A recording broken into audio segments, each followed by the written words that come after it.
aku nak pergi gunting rambut. Tapi aku risau kalau aku potong rambut, takut nanti sampai tak nak kawan aku. Mana? Tak apalah, korang tengoklah nanti bila aku dah pergi office, aku pergi jumpa. Sampai kau tengoklah reaction dia macam mana nanti. Okay?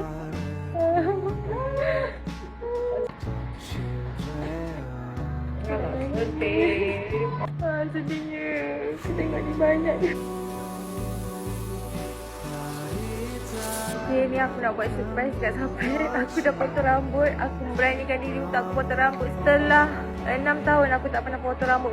Aku tak tahulah macam mana reaction dia. Dengan tim Astra juga aku tak tahu reaction dia orang macam mana. Kau tunggulah nanti, okey? Sekarang kita undi nak pergi office dan surprisekan dia orang. Kita tengok reaction dia macam mana. Okay, sekarang ni aku nak surprise kat sampai dengan tim Astra. Assalamualaikum. Surprise. Asal dia tidur?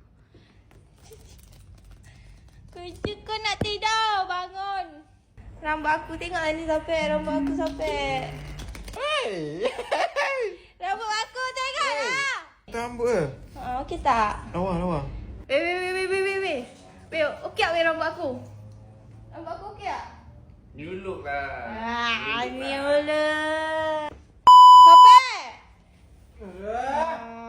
Kerja kau nak tidur je. Cantik